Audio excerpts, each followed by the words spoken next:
Millet Marvels, changing the way world eats by Tenali Double Horse.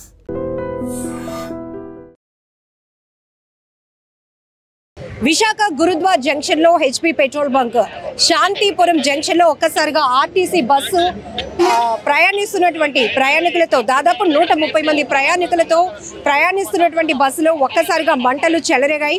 పూర్తిగా మీరు చూస్తున్నారు కాలిపోయినటువంటి పరిస్థితి. 4 ఫైర్ ఇంజన్లు వచ్చి అదుపు చేస్తే గానీ మంటలు పూర్తిగా అదుపులోనికి రాలేనటువంటి పరిస్థితి. చాలా పెద్ద ప్రమాదమే తప్పిందని చెప్పాలి. ఒకవైపు ఇక్కడ మీకు హెచ్పి పెట్రోల్ బంక్ ఉంది, మరొక వైపు పైన హై టెన్షన్ వైర్లు కూడా ఉన్నాయి. అయితే ఇక్కడ శాంతిపురం జంక్షన్ లో విధులు నిర్వహిస్తున్నటువంటి ట్రాఫిక్ కానిస్టేబుల్ అలర్ట్ అవి ఇమీడియట్ గా ఫైర్ డిపార్ట్మెంట్ కి కాల్ చేయడం వల్ల వాళ్ళు ఫైర్ ఇంజన్స్ తో పాటు ఫోర్స్ అంతా కూడా వచ్చి మంటలు అదుపు చేయడం జరిగింది. ఏం జరిగిందండి? ఎన్ని గంటల ప్రాంతంలో జరిగింది? ఇది 8:30 మధ్యలో మేడం. 8:30 మధ్యలో బస్సు ఆగింది అనమాట. బస్సు ఆగినప్పుడు పబ్లిక్ అంతా పాసెంజర్ ఉంటారు కదా, దిగిపోయి వెళ్ళిపోతున్నారు. ఏంటి దిగిపోయి వెళ్ళిపోయారని చూస్తుంటే ఇంకా బస్సు నుంచి పొగల్లాగా వస్తున్నాయి. సిగ్నల్ పడినప్పుడే ఈ సిగ్నల్ ఇంకా కదలలేదు అనేది నేను ముందుకెళ్ళి చూశాను. ఫ్రంట్కి వెళ్ళి చూడగానే ప్రజలందరూ దిగుతున్నారు. చూస్తే బస్సులో ఫ్రంట్ ఇంజిన్ దగ్గర మంటలు వస్తున్నాయి. డ్రైవర్ లేరు, ఎవరు లేరు, అందరు కిందకి దిగిపోయారు. సరే కదని చాలా ప్రమాదం అవుతుందని చెప్పి ఇంకా ఫైర్ మంటలు ఎక్కువ అవుతున్నాయి. ఎక్కువ అంటే ఇమీడియట్గా కంట్రోల్ రూమ్ వాళ్ళకి, పోలీస్ కంట్రోల్ రూమ్ వాళ్ళకి తెలియపరిచాను మేడం. తెలియపరిచి మన law and order police 4th law and order వాళ్ళకి తెలియపరిచాను మేడం. ప్రజలకు ఏమీ కాలేదు మేడం, ప్రజలకు ఏమీ కాదు. ఎలా దాదాపు నేను చూసినప్పటికెళ్ళి ఒక 100-120 మంది ప్రజలు, అలా అంటే బాగా ఎక్కువ. యాక్చువల్గా అయితే బస్సు కెపాసిటీ 60-70 మంది అనుకో, కానీ ప్రజలు ఈ మూగిని ప్రజలు వీళ్ళందరూ కలిపి నేను అలా వెళ్ళిపోతుంటే వెంటనే ఇమీడియట్గా మన కంట్రోల్ రూమ్ తెలియపరిచాను. ప్రజలకు ఏమీ కాలేదు, పబ్లిక్ ఏమీ కాదు. వేరంగా స్పందించడం వల్ల, చెప్పడం వల్ల మన ఫైర్ ఇంజిన్ వాళ్ళు వచ్చారు. వచ్చి మొత్తం 2-3 లారీలు వచ్చి బాగా ఫైర్ చేశారు. అందరూ వచ్చారు, మన ప్రెస్ వాళ్ళందరూ వచ్చి బాగా స్పందించి ఒక్కసారిగా ఆర్టీసీ బస్సు అగ్నికేలల్లో చిక్కుకోవడంతో తీవ్ర భయాందోళనకు గురైనటువంటి పరిస్థితి. ఎందుకంటే టైర్లు పేలిన శబ్దంతో ఒక్కసారిగా అందరూ పరుగులు పెట్టారు. అండ్ హై టెన్షన్ వైర్లు పైనుంచి ఉన్నాయి. ఇటు చూస్తే పెట్రోల్ బంక్ ఉంది. ఇమీడియట్ గా కానీ రెస్పాండ్ అవ్వకపోయి కొన్ని కాస్త లేట్ అయితే, అదే కొద్దిగా లేట్ అయితే మాత్రం చాలా ప్రమాదం. ఒక బ్లాస్టింగ్ కూడా అయిందన్నమాట టైరు. వెంటనే ఇమీడియట్లీ ఫైర్తో ఆపించాం. ఇది వేరంగా తెలియపరచడం వల్ల కొంచెం పబ్లిక్కి, ప్రజలకి చాలా అందుబాటులో, చాలా ఎవరికి ఏమీ కాలేదు, గాయాలు కూడా అవ్వలేదు, అంతా సేఫ్గా ఉన్నారు పబ్లిక్ అంతాను. కాకపోతే ఆర్టీసీ బస్సు కాలిపోయిందమ్మా. అది విశాఖ గురుద్వార్ దగ్గర ఉన్నటువంటి పెట్రోల్ బంక్ ఆపోజిట్ లో ఆర్టీసీ బస్సు దగ్ధమవుతున్న దృశ్యాలు మీరు చూస్తున్నారు. అసలు ఏం జరిగింది? ఒక్కసారిగా బస్సు ప్రమాదానికి గురి కావటం, కండక్టర్ గారు ఏమైంది అసలు? మేము కుర్మన్పాలెం నుంచి 7:10కి బయలుదేరామండి. విజయనగరం వెళ్తున్నాం. చాలా విపరీతంగా అయిపోయింది.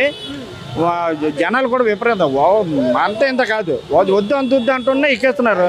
తర్వాత మరి అది ఇక్కడికి వచ్చేటప్పుడు బండి ఆగింది. వెనకాల ఆటో వాళ్ళు వచ్చి బాబు లోపల నుంచి మంటలు వచ్చేస్తున్నాయి చూసుకుంటే కింద దిగి చూసాము. చూసేది అప్పటికే మంటలు వచ్చేస్తున్నాయి. జనాలు అందరినీ కింద దించేసి మేము కింద దిగిపోయాము. అసలు అగ్నిమాపక సిబ్బంది ఎంత ప్రయత్నిస్తున్నా కూడా మంటలు అదుపు రాలేనటువంటి పరిస్థితి ఉంది. మరొక వైపు ఇప్పుడు ఈ బ్లూ కలర్ డబ్బాలో నీళ్ళు మావి కదా, మావి కాదు ఆలివి. సో ఇంకా ఎక్కువ శాతం ఇక్కడ మనకి పెద్ద పెట్రోల్ బంక్ కూడా ఉంది గురుద్వారా జంక్షన్ లో. ఇక్కడ మనం చూసే కనుక ఇది అదుపులోనికి వచ్చే ప్రయత్నం అయితే కనుక అగ్నిమాపక సిబ్బంది చేస్తున్నారు. ఓవర్లోడ్ అంటే ఎంతమంది స్ట్రెంత్ ఉండొచ్చు అంటారు? పొద్దునకే ఓవర్లోడ్ అంటే ప్రజెంట్ బండిలో 130 మంది ఉన్నారు. 130 మంది ఉన్నారు. ఈ సర్వీస్ ఏంటండి? ఎక్కడి నుంచి? విజయనగరం, కోర్మన్పాలెం నుంచి విజయనగరం. కోర్మన్పాలెం టు విజయనగరం అంటే మార్నింగ్ కే అంత స్ట్రెంత్ రావటం వల్ల వెహికల్స్ ఫిట్నెస్ లేని పరిస్థితులు కూడా చూస్తున్నాం కదా. బస్ ఫిట్నెస్ ఎట్లా ఉంది? ఫిట్నెస్ బాగానే ఉన్నదండి. మేము రోజు ఇదే బండి, చాట్ బండి కదా, రోజు వెళ్తుంటాం కదా. ఈ రోజు చాలా ఎక్కువ అయిపోయారు. ఆటోలో వచ్చి స్ట్రైక్ అంటున్నారు, దాని మీద ఎక్కువ వచ్చారు. సో ఇక్కడ మీరు సిగ్నల్ లో ఆపేటప్పటికి మంటలు వచ్చాయి. ఆటో వాళ్ళు చెప్పారు మాకు, బాబు ఏదో మంటలు వస్తున్నాయి. సైడ్ నుంచి ఫ్రంట్ డైర్ నుంచి వచ్చాయి. ఆటో వాళ్ళు మాకు చెప్తే మేము చూసి అప్పుడు వాళ్ళందరినీ కింద దించేసాం. అప్పుడు ఫైర్ పెద్ద అయిపోయింది. మీరు అదే బస్ లో వస్తున్నారా? వాళ్ళందరూ వెళ్ళిపోయారు. మా బస్సులు దిగినారు. ఆటోమేటిక్ వచ్చింది. సో ఇక్కడ మనం చూడొచ్చు కోర్మానపాలెం టు విజయనగరం వెళ్తున్నటువంటి బస్ సర్వీస్ ఏదైతే ఉందో AP31Z0254 bus fourth town petrol bunk దగ్గరికి వచ్చేటప్పటికి ఒక్కసారిగా అందులో మంటలు చెలరేగటం అనేది ఆటో డ్రైవర్స్ అయితే గమనించారు. ఆటో డ్రైవర్స్ గమనించి బస్సులో నుంచి మంటలు వస్తున్నాయని చెప్పేటప్పటికి వెంటనే కండక్టర్ అలాగే డ్రైవర్ గారు కూడా ఇద్దరు అలర్ట్ అవ్వడం జరిగింది. బస్సులో అప్పటికే ఉదయానికి అంటే దాదాపుగా 8:30 ప్రాంతంలో ఈ ఘటన జరిగింది. ఉదయానికే ఎక్కువగా బస్సులో స్ట్రెంత్ ఎక్కువ ఉన్నారు, 130 మంది వరకు ఉన్నారు అని కూడా చెప్తున్నారు. ఇమీడియట్గా సమాచారం అందుకున్నటువంటి అగ్నిమాపక సిబ్బంది ఘటనా స్థలికి చేరుకుని మంటలను అదుపు చేస్తున్నటువంటి దృశ్యాలు. ఇప్పటికే ఇది మార్నింగ్ హైవే కాబట్టి ఎక్కువగా జనాల రద్దీ కూడా ఉంటుంది. ఈ క్రమంలోనే ట్రాఫిక్ డైవర్షన్ కూడా మనం చూస్తూ ఉన్నాం. అలాగనే ప్రజలు ఇటువైపుగా ప్రయాణించే వాళ్ళు కూడా అయ్యో ఒక్కసారిగా పొద్దునకే ఆర్టీసీ బస్సు ఇలా ఫైర్ అయిపోతుంది అనే ఘటన చూడటానికి చాలా మంది వెహికల్స్ రోడ్డు మీదే ఆపి మరి ఈ దృశ్యాలు చూస్తున్న పరిస్థితి ఉంది. అయితే కండక్టర్ గారు ఒక ఆవేదనగా చెప్తా ఉన్నారు ఏంటంటే పొద్దునకి అంటే ఫిట్నెస్లు చెక్ చేసుకుని మేము సర్వీస్ స్టార్ట్ చేస్తాం మేడం, కాకపోతే ఏంటంటే ఎక్కువ మంది ప్రజలు ఉండడం జరుగుతుంది, 130 మంది వరకు బస్సులో స్ట్రెంత్ ఉన్నారు, ఓవర్లోడ్ వల్ల ఈ ప్రమాదం జరిగి ఉంటుంది అని చెప్తున్నారు. సో పూర్తిగా మంటలు అదుపులోనికి వచ్చిన తర్వాత అసలు ఏం జరిగింది అనే దానిపైన కూడా ఒక క్లారిటీ వచ్చే అవకాశం ఉంది. సో ఆర్టీసీ బస్సులు ఇలా ప్రమాదాలకు గురి కావటం అనేది ఒక రకంగా ఆందోళనకు గురి అయ్యే పరిస్థితి అని కూడా చెప్పచ్చు. ఇక్కడ మీరు చూస్తున్నారు ఫైర్ సిబ్బంది అయితే కనుక ఫోమ్తో అలాగే లిక్విడ్తో కూడా ఈ మంటలను అదుపు చేసే ప్రయత్నం చేస్తున్నారు. జనరల్గా ఇక్కడ పెద్ద petrol bunk HP petrol bunk ఉండటం వల్ల మంటలు కనుక వ్యాపిస్తే కనుక చాలా తీవ్రమైన ప్రమాదంగా మారే అవకాశం ఉంటుంది. మరొక వైపు హై టెన్షన్ వైర్లు కూడా పైనుంచి కనపడతా ఉన్నాయి. సో ఇప్పటికీ కూడా ఒక 20 నిమిషాల నుంచి కూడా అగ్నిమాపక సిబ్బంది ఫైర్ డిపార్ట్మెంట్ సిబ్బంది అంతా కూడా శ్రమిస్తున్నా కూడా అదుపులోనికి రాలేనటువంటి పరిస్థితి ఉంది. సో బస్ కండిషన్ చూస్తే కనుక అంటే ఫిట్నెస్ వరకు బాగానే ఉంది మేడం, ఎందుకంటే రెగ్యులర్గా ఈ సర్వీసు కోర్మానపాలెం నుండి విజయనగరం వరకు వెళ్తూ ఉంటుంది అని చెప్తున్నారు. సో మరోవైపు మనం చూసాం ఇప్పుడు పరుగులు పెట్టాల్సినటువంటి పరిస్థితి, టైర్లు పేలటంతో ఒక్కసారిగా అందరూ ఒక బాంబు పేలినటువంటి శబ్దం వచ్చింది, ఒక్కసారిగా అందరూ పరుగులు పెట్టాల్సినటువంటి పరిస్థితి వచ్చింది. సో ఎక్కడ చూస్తున్నారు ఈ ప్రమాదం ఖచ్చితంగా ప్రజలు మాత్రం డైవర్ట్ చేయకపోతే ఇటుగా ఇంకా దగ్గరికి వెళ్ళే ప్రయత్నం ఎవరైనా చేస్తే కనుక ప్రమాదం మరింత పెరిగే అవకాశం ఉంది. కాబట్టి ఇప్పటికే ట్రాఫిక్ పోలీసులు కూడా అలర్ట్ అయ్యి అందరినీ కూడా ట్రాఫిక్ని డైవర్ట్ చేస్తున్నారు. సో టైర్లు పేలినటువంటి శబ్దం మీరు లైవ్లోనే విన్నారు కదా. కేవిటి ప్రసాదరావు అండి, నేను assistant district fire officer Maripalem. మాకు విశాఖపట్నం కంట్రోల్ రూమ్ నుంచి కరెక్ట్గా 8:30 గంటలకి ఇలాగా మన ఏంటంటే 4th టౌన్ పోలీస్ స్టేషన్ దగ్గర గురుద్వారా దగ్గర బస్సు ఫైర్ అవుతుందని మాకు ఇన్ఫర్మేషన్ వచ్చింది sir. Shantipuram junction 4th town police station దగ్గర. వెంటనే మేము మా వెహికల్ దగ్గరలో ఉన్న మరిపాలెంలో మా వెహికల్ ఉంది, వెంటనే మేము ఒక 2 వెహికల్స్ వెంటనే మేము టర్న్అవుట్ చేసాము. వచ్చేప్పటికి ప్యాసింజర్స్ అందరూ బయటికి దిగిపోయారు, ప్యాసింజర్కి ఎటువంటి ప్రమాదం లేదు. వెంటనే మేము మా కార్యక్రమంతో చేపట్టి ఈ యొక్క ఫైర్ టెండర్స్తో ఈ బస్సుని పూర్తిగా తగలబడుతున్న బస్సుని ఆ వాటర్తో పూర్తిగా కంట్రోల్ చేస్తున్నామండి. మ్యాక్సిమం బస్సు కంట్రోల్ అయిపోయింది, ఫైర్ అంతా ఇంకేం లేదు. ఫోమ్ ఉపయోగించి మొత్తం అంతా కంట్రోల్ చేసామండి. ఒక టైర్ మాత్రం పేలింది, మిగతా ఆయిల్ ట్యాంక్ కానీ ఏమి పేలలేదు. Is the cause of fire is electrical shock circuit అని మేము ప్రాథమిక దర్యాప్తులో మాకు తేలిందండి. ఈ ఫర్దర్ ఇన్ఫర్మేషన్ మేము మొత్తం చెబుతాము. ఎలక్ట్రికల్ షాక్ సర్క్యూట్ అండి, కొంచెం మ్యాక్సిమం ఇటు బల్లంటికి ఎలక్ట్రికల్ షాక్ సర్క్యూట్ అవుతుంటాయి అనుకోకుండా ఇది ఎలక్ట్రికల్ షాక్ సర్క్యూట్ అయింది. ఆయన వెంటనే డ్రైవర్ అందరూ అప్రమత్తం చేశారు, వెంటనే ప్యాసింజర్స్ అందరూ బయటకు వచ్చారు, దాంతో పెద్ద ప్రమాదం తప్పింది. మేము వచ్చారు ఫైర్ అవుతుందండి, అంటే ప్రజలందరూ ప్రయాణికులందరూ బయటికి దిగిపోయారు, బస్సు మాత్రం ఫైర్ అవుతుంది. మేము వచ్చిన వెంటనే మా యొక్క వాటర్ టెండర్తో ఉపయోగించి ఈ ఫైర్ని మ్యాక్సిమం 95% కంట్రోల్ అయిపోయిందండి. కాకపోతే బస్సు మాత్రం డ్యామేజ్ అయిందండి. ఎంతమంది మ్యాన్ పవర్ వర్కౌట్ అయింది, అలాగే ఎన్ని ఇంజిన్స్?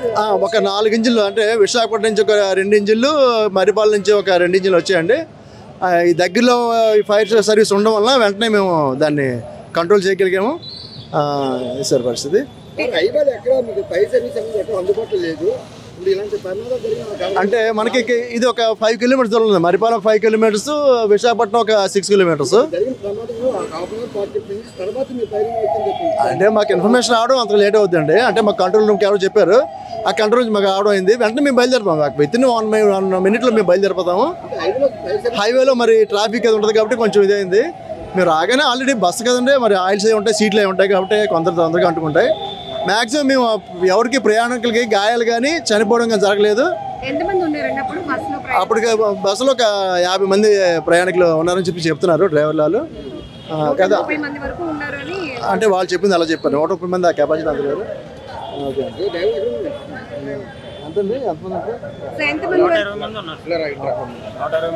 కానీ చిన్నది ఫైర్ అవగానే నేను అందరినీ దించి పక్క పంపించానండి. పక్కన బంక్ కూడా ఉంది. బంక్ కూడా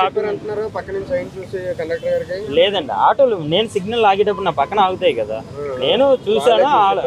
లేదు సార్, నేను చూసి అంత ఆల్ చూసి చెప్పి అంత ఫైర్ అయితే మాత్రం నేను ముందు ఉండను సార్, ఎందుకంటే నాకెందుకు ఫైర్ అయింది.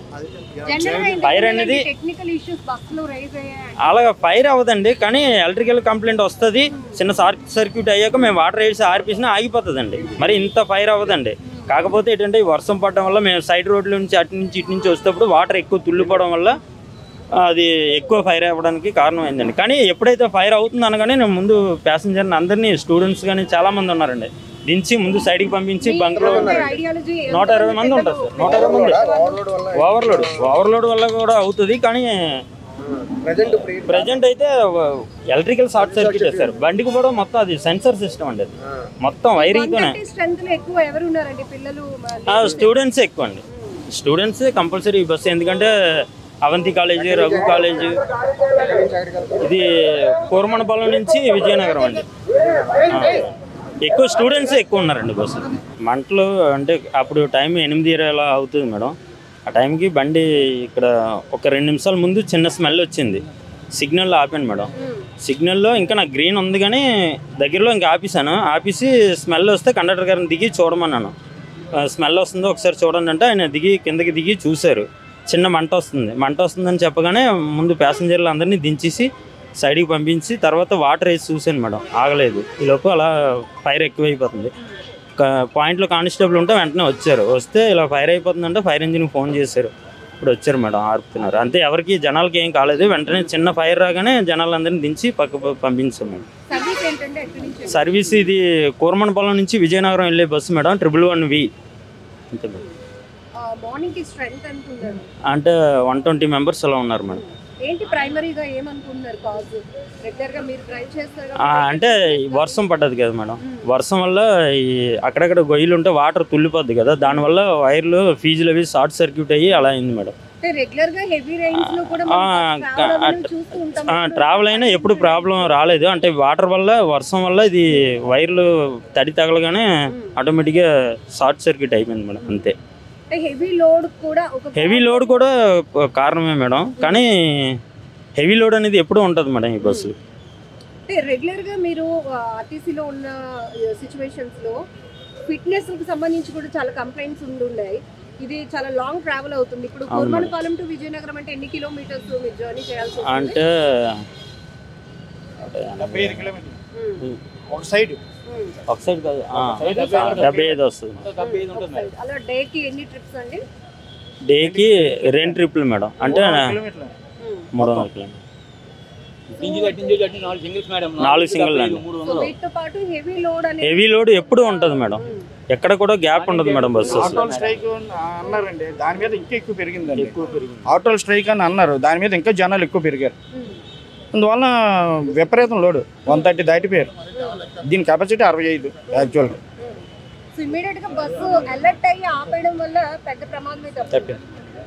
తప్పింది. నిజంగా ప్రస్తుతం ఉన్నటువంటి సమాజం దేనికి ప్రయారిటీ ఇస్తుంది? ఆర్థిక సంబంధాల చుట్టూ మాత్రమే తిరుగుతుంది. మళ్ళీ ఎన్నికలంగానే చాలా విరక్తి కలుగుతాం. మంచి అనిపిస్తుంది కదా, లేడీస్ కూడా ఛాలెంజింగ్ జాబ్స్ చేసినప్పుడు చాలా బాగుంటది. ట్రాఫిక్ అసిస్టెంట్స్ గా నియమించిన ట్రాన్స్జెండర్స్ అందరితో సాల్యూట్ చేయించుకుంటున్నారు. ఫుడ్ డెలివరీ ఇవ్వటానికి వెళ్ళినటువంటి డెలివరీ బాయ్ అనిల్ పై కళ్ళ ముందు